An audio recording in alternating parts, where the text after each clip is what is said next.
This is the Canon R10, and in this video, I want to share with you my top 10 favorite features of this camera and why you should consider it here in 2024. Number one on the list is the camera body. This camera body actually really surprised me when I first got it. It feels really nice in the hand, and it kind of reminds me of Canon's more premium, higher end cameras, while also having the more compact body style of something like here, the Canon M50.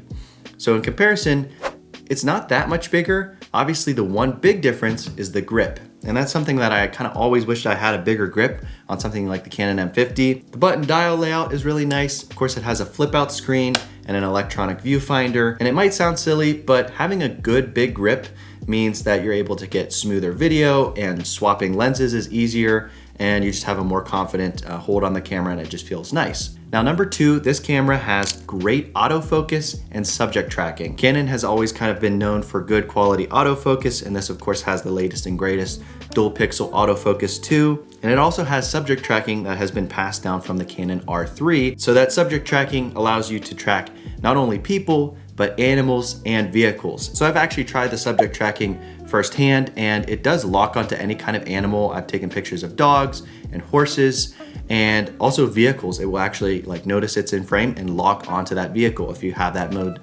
turned on. So having really good autofocus and subject tracking means that your photos and videos are always going to be in focus, which is a big plus. Whether you're a beginner or a pro, just knowing that this camera is going to be able to lock onto your subject and keep it in focus is just a really nice peace of mind kind of thing, and Canon does it really well. Number three on the list, this camera has a very, very fast shutter, and it's surprising how fast it is actually. This thing can do 15 frames per second mechanical or 23 frames per second electronic. And if that doesn't sound like a lot to you in comparison to Canon's older cameras, some of those could only shoot maybe 7 or 9 frames per second. So this being 15 frames per second or 23 frames per second is huge. Now, if those numbers don't sound like a lot to you, let me show you what it actually sounds like. So this is what 15 frames per second sounds like. And I think for most people, that's plenty fast. And this is what 23 frames per second sounds like. That literally just blows my mind every time I hear it. So having that really fast shutter speed mixed with a great autofocus and subject tracking means this is a great camera for wildlife photography, sports, motorsports, or even pets and children. I know firsthand, children will not sit still for a photo, so having a really fast shutter speed and good autofocus and subject tracking means that you're going to be able to capture really special moments. And of course, if you're trying to get into wildlife photography, animals aren't gonna sit still, athletes out on the field aren't definitely not gonna sit still. And so being able to get good quality in focus photos is a big win. So I would definitely recommend this camera with those top 3 features right off the bat, but we're gonna keep going. So number 4 on the list, this camera can shoot in 4K. And that 4K is actually oversampled from 6K. And I don't know all the technical, how that all works, but basically that means it's taking a higher than 4K image and compressing it into a 4K image. So that basically means it's going to be very sharp, great pixel density, and good quality 4K. Being able to have really high quality 4K means that this camera is going to be something that you can use as your main camera or eventually upgrade and keep it as a second shooter, and it's still gonna get you great quality into the future. All right, number 5 on the list, I can't believe we've gotten this far without mentioning it, but the price. This camera is actually really affordable for all the features that I've mentioned and will mention. This camera is only coming in at about $900.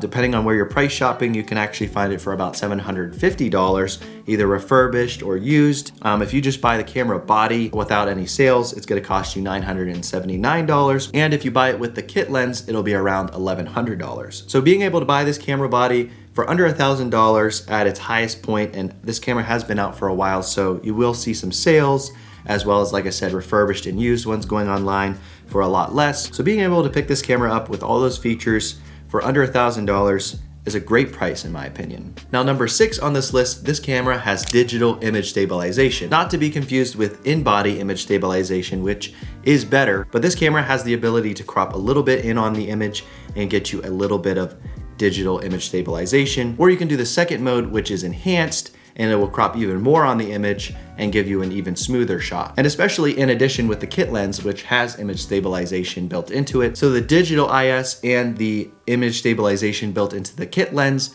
means that if you're going to be doing any kind of vlogging or video work, you're able to get a very smooth shot even without in-body image stabilization. Now, number 7 on the list, this camera has a 2-hour record limit. In the past, there were some laws. Apparently, you could only shoot for 30 minutes. Well, that law is gone, and now on newer cameras like this one, you can shoot past 30 minutes. And basically, that is a must-have if you're going to be filming any kind of long-form content like interviews or podcasts. So personally, in the past, I have recorded a video that was over 30 minutes, and it's kind of annoying and in some scenarios dangerous to have your camera shut off after 30 minutes if you have long form content like interviews or podcasts. So if you're going to be doing either podcasts or interviews, this camera being able to record for longer is definitely a great feature. Number 8 on the list, this camera can sense if you're shooting in horizontal or vertical mode. And it seems like a lot more people are shooting vertical, whether that's photos or videos. Whenever you load your photos and videos into your computer or phone, you won't have to flip all of those vertical videos and photos. I know on my older cameras, if I would take a lot of vertical photos, they would all be horizontal and I'd have to flip all of them. And that might sound like a petty complaint, but if you take a lot of photos or a lot of videos and you have to flip each one of those, that can be really annoying. So having that, you have to enable that mode, but being able to shoot videos and photos vertically and then pairing them to whatever device you want to, and then them already automatically being in that vertical mode is a big plus here in 2024. So number 9 on this list, this camera can be paired to your phone with either a wireless connection or a USB-C connection. The wireless connection isn't a new feature to this camera. It's always been around as far as I can remember, but the new feature I've noticed with this is that you can actually plug in a USB-C to USB-C cable to your phone, or if it's an Apple phone, you obviously have the connection for that. But being able to turn this camera on, plug it in, and then plug it into your phone, it will actually automatically turn on the app, and then all you have to do is select the photos and videos that you want, and it will actually download them a lot quicker than the wireless connection. But of course, if you're out and about and you don't have a cable, you can still pair this to your phone wirelessly, so any photos and videos you take, you can transfer them to your phone. The USB connection also can be plugged into a power bank, which means that you can have even longer battery life. And you can also pair this camera to your computer and use it as a webcam for business calls or streaming. So this camera has the connectability that you really need here in 2024, being able to pair it to your phone and your computer. Now, number 10 on the list, this has the Canon RF mount. Now, as a past and current M mount user, this is a little bit of a touchy subject, but the RF mount system, I will say the one big pro about it is that it is the current mounting system, which means there are lots of new Canon lenses being released all the time.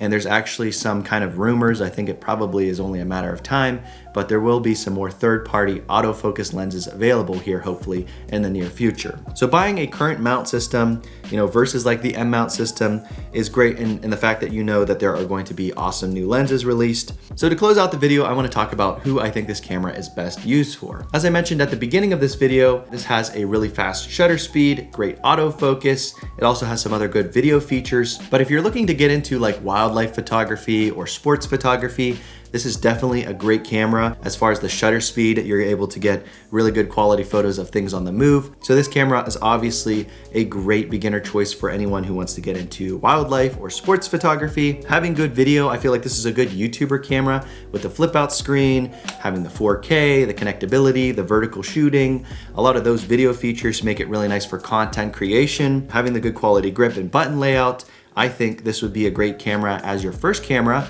or if you currently have some cameras and you're looking for an upgrade, this definitely feels like an upgrade. And that paired with like the good photo shooting, the autofocus and all that, I would venture to say that this would be a great camera to start out on if you want to go more professional. And it just feels like a higher end Canon camera without, of course, breaking the bank. The next camera up from this is like the Canon R8 and R7, which are going to be like $500 more. So if you want to save the money, buy this camera, maybe used or refurbished, and then take that money that you saved and buy some nice quality lenses, this would be a great killer beginner combo. So if you think this is a great option and you do want to get it, there is a link in the description and it helps my channel out. If you guys want to see more content on this camera, this is just the start. I'll be making lots of videos on it this year. So hit the subscribe button. If you have any comments or questions about this camera, don't forget to leave them in the comment section below. And if this video was helpful at all, hit the like button. Thanks for watching, guys, and if you do subscribe, I'll catch you in the next video.